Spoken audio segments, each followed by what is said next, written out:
Hello and welcome back from Top of the Wall. My name is Mason Knopp, and I've been away for a little while. I've been working on some other projects, catching up on work, and trying out some new medication for my ADHD. So it's been a little tough getting in those videos. Thanks for being patient with me, and stay tuned for those coming up. The deck I have prepared for you today is Thryx in Taking Turns. If you're not familiar with the Taking Turns strategy, it's a strategy in which you try to take multiple turns in a row and try to accrue a ton of value over the course of all of those turns to win the game. In my typical fashion, let's break down what you're getting in those turns. You're getting an untap step, an upkeep step, a draw step, a first main phase, a combat step, second main phase, end step. You're untapping all of your permanents.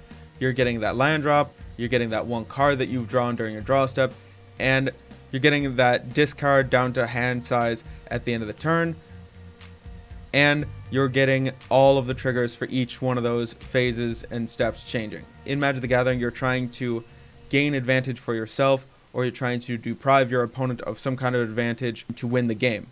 You can think of it as giving yourself an additional portion of a turn, or depriving your opponent of a portion of their turn. The greater the portion, the greater the advantage. Taking turn decks are just a more straightforward way of going with the former. The reason for Thryx to be your commander is because he reduces our need for counter magic, and he makes our taking extra turn spells a lot cheaper. He can be thought of as a preemptive counter spell that you would play the turn before you go off, so that way you don't have to hold up extra mana during the turn that you're trying to go off for that extra counter spell. And you can try to use him as a way of baiting counterspells out of your opponent's hand anyway. With any ramp in the first 3 turns, you can play him on 4, and that's right before the turn that you would normally be going off anyway. So he's perfect fit right there. When you start comboing off with him on the battlefield, it's much harder to stop you, and it's much easier for you to keep going because of his ability to reduce the card's cost. It also makes it easier for you to take advantage of that little bit of extra mana that you've saved over the course of all of those turns by playing those extra spells to get you the extra value, to make it easier for you to keep digging and going. All that, and he's actually a really good finisher with evasion. 4/5 body, flying, not bad. We have 12 taken extra turn spells in the deck. We got the different time warp type effects like capture of not even gonna try to pronounce that. We also have 2 tutor spells that allow us to go get these taken extra turn spells. They work really well at finding temporal mastery, leaving it up on top of our deck for us, and then allowing us to cast it from the top of our deck on the next turn. Fantastic, great way to get that miracle in. These cards count as additional copies of our time walk effects, but by far the best take an extra turn spell that we have in the deck is going to have to be Nexus of Fate, which was, I believe it might still be in Standard, a powerhouse in Standard, and was banned in the 1v1 matches on Arena, and is in Modern right now, I believe, in one of the Taking Turns decks. I think it's the mono blue one. I could also believe that it is in Pioneer. If you're watching this in a time where Pioneer no longer exists, know that Pioneer was a short-lived format. They tried to essentially remake Frontier, just a little different. Now, with only about 14 taken extra turn spells available to us, well, artificial 14, you would think that this is actually a very low number to have, and that we should definitely have more. Well, actually, in the modern decks that are taking turns decks, they actually only play approximately 10. Usually they play 10, and proportionally to what we have a very similar percentage of taken extra turn spells to the other cards in our deck. In addition to these, we also have some of our copy spells and some of our recursion spells. Narset's Reversal, Twin Cast. We also have a good old Snapcaster Mage somewhere floating around. Snappy. We have our good old Mystic Sanctuary that we can tutor out with fetch lands and whatnot. Mirari's Conjecture.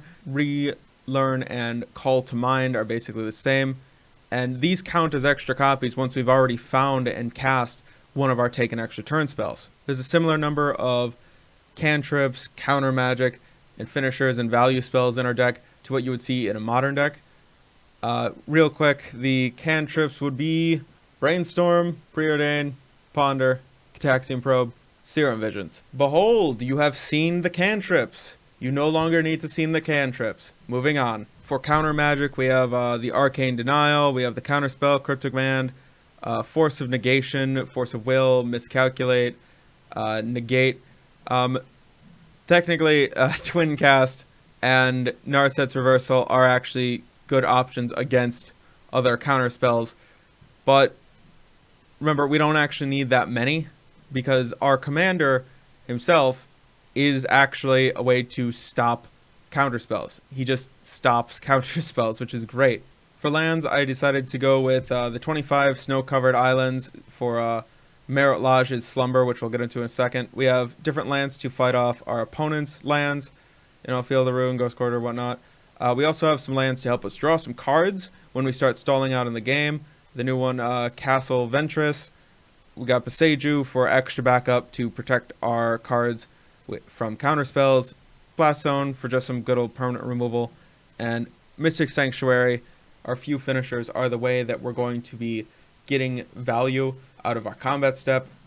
And for starters, it's Thryx, the Sudden Storm, the most obvious one. We have the Water Veil, take an extra turn spell, but it has Awakening 6, so we can spend the extra mana on it, and we get a 6/6 out of the deal, which, combined with our commander, we get a nice 10 damage clock, which can be made even faster by Merit Lodge's Slumber.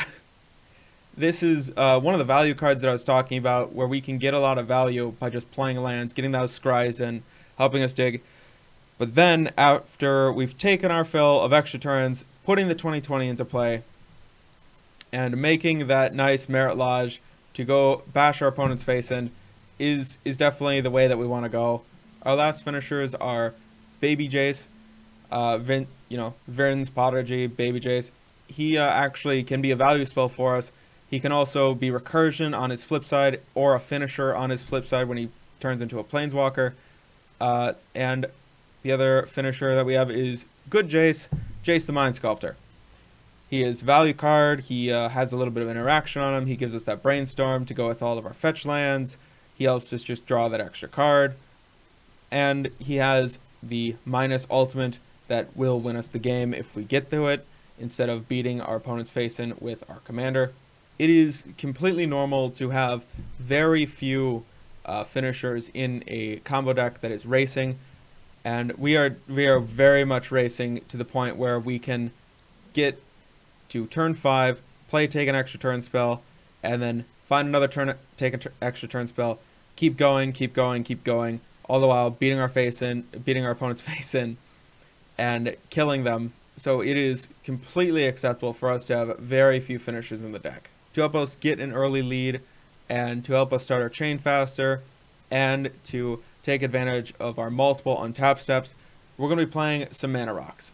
Of course, we want to be playing our commander a little earlier, and then have enough mana for a spell the turn after. So we're not going to be using too many of the cards like Lotus Petal and whatnot. We would prefer to be playing just the cheaper Mana Rocks earlier in the game, and trying to go off with those. Lotus Bloom is an exception because of how good it is in an opening hand. It's a fantastic card. One of the two that are actually also worth mentioning are Guardian Idol, because it can become a 2/2 creature that can increase our clock, while we also have As Foretold, which can give us those extra counters every single upkeep, since we're taking multiple turns, and every time that we get another turn, we get to use its ability to pay 0 mana for a spell, cast that spell from our hand for free. Eventually, when we get enough counters on it, we just start playing extra turn spells for free, which is among the best things that you can do with this, presuming you get it out early enough. Later, it's just okay. It's something much later. It's better to just shuffle it away with Jace. And in the last section, we have our value spells. In the last section, we have our value spells, which are arguably just as important as our take an extra turn spells. These cards help us get value from the extra turn spells. We get additional cards every time that we take an additional turn on top of our draw step.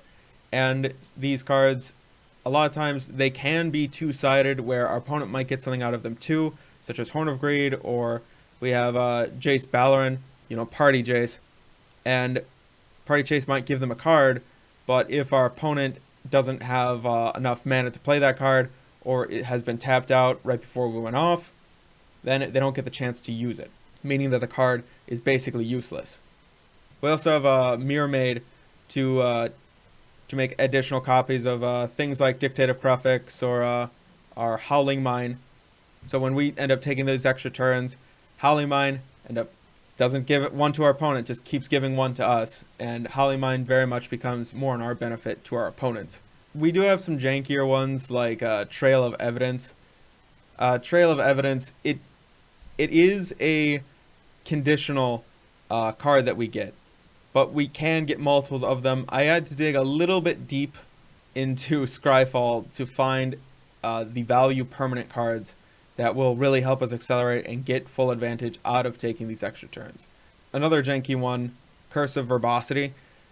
This one is actually a lot better than it looks. It's still a little janky because we have to attack the opponent that we attach this thing to with our commander. We were already going to do that, so it's no big deal. No big deal. But if they end up having a blocker that we have to remove first, then it can be much more difficult. Fortunately, our commander does have flying, and it is a larger body, so it's rather hard to block consistently and frequently. Oh, there's actually one more part of this, the sideboard, unfortunately.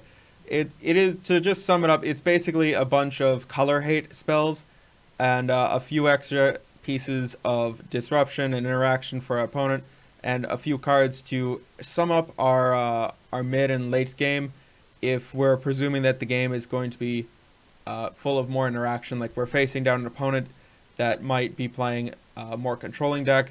We want permanents that are more likely to stick around, and we want permanents that are more likely to give us an advantage over the longer course of a game. Plus, we have a few other hate pieces and whatnot. Hibernation. Hibernation's actually a pretty good one, as long as you can take advantage of that little bit of time. Sometimes it buys you as much as 2 turns, which is pretty great. Pretty great card to just get 2 extra turns out of, essentially. Champion of Wits is rather good in a longer mid-range matchup. Mystical Dispute for blue. And that should be the full deck. However, there are a bunch of neat cards down here in the maybe board. And if there's anything you'd like to see next, and if you have anything to say about the deck, or to tell me anything about it, go ahead and leave a comment down below, and go ahead and check out this deck on tappedout.net. And if you liked what you saw here, go and share it with your friends. Maybe they might get a kick out of it. Maybe they might enjoy it. Maybe they think I'm dumb. Who knows? I'll see you later. Coming in for that face touch. In Magic the Gathering, you're trying to gain advantage for yourself, or you're trying to deprive your opponent of some kind of advantage to win the game. You can think of it as giving yourself an additional portion of a turn, or depriving your opponent of a portion of their turn.